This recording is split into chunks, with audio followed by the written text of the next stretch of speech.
There is an image that surprises many.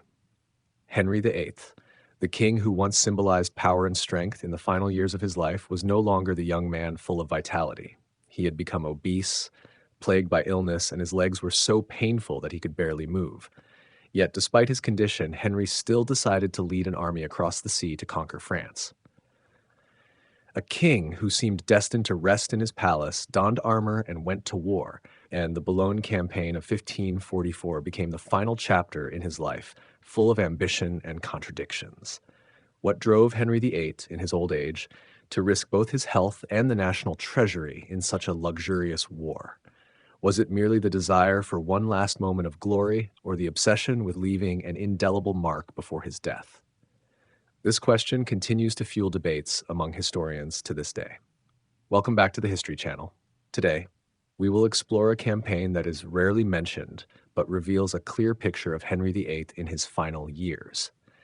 This is not only a story about a port city named Boulogne, but also a story about pride, the thirst for power, and the price to pay when a king places his personal reputation above the prosperity of his nation.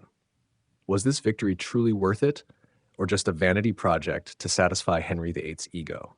The answer lies within the tumultuous journey of Boulogne 1544. In 1544, Europe was a complex political chessboard where alliances and agreements could change overnight. Henry VIII, who had ruled for nearly 4 decades, did not want to be seen as an aging king slowly fading into the shadows. He yearned to prove that England still had the strength to stand alongside the great powers of the continent. It was also the time he allied with Charles V, the Holy Roman Emperor, to open a front against France, their longtime enemy. In Henry's eyes, this was not merely a war, but an opportunity to engrave his name into European history. However, behind the political maneuvers lay an England burdened by heavy taxes. The treasury, already drained by extravagant projects and previous wars, now had to finance a large-scale military campaign. The people complained and the nobles hesitated, but Henry remained steadfast.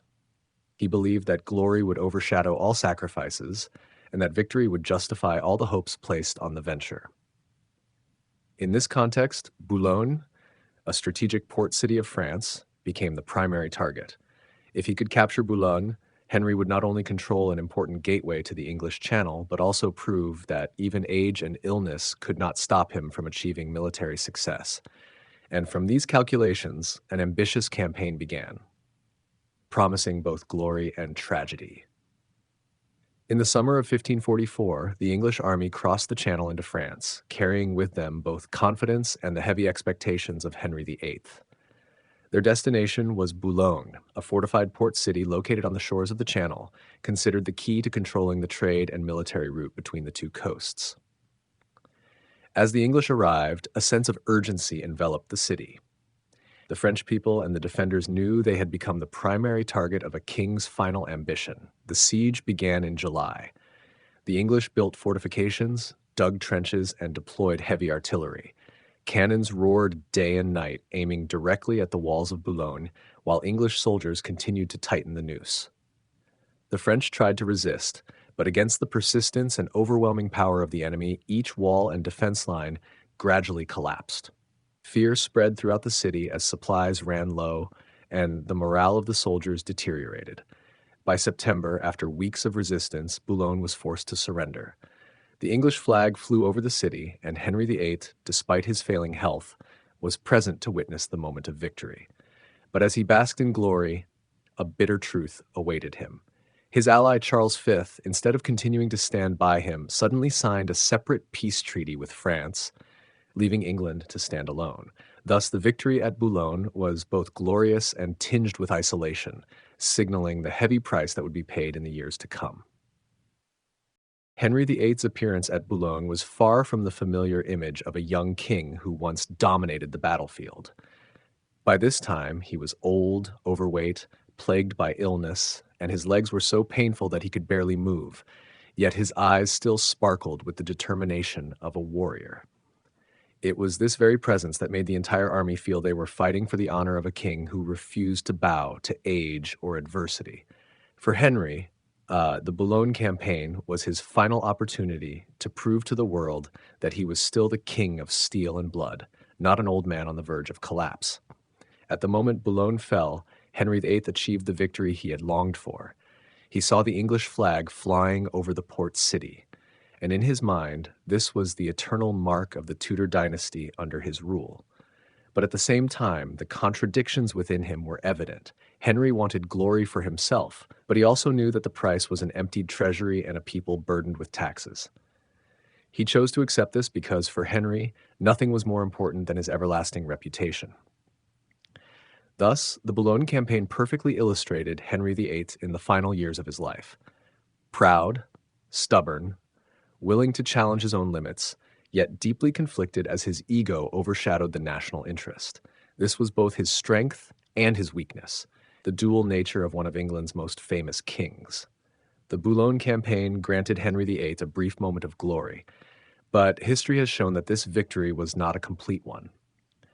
The important port city fell into English hands, but it resembled more of a vain trophy than a foundation for long-term prosperity.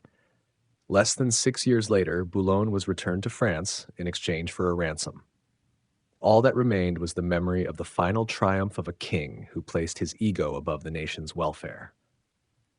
For England, Boulogne was not the beginning of expansion, but a testament to the heavy cost of ambition.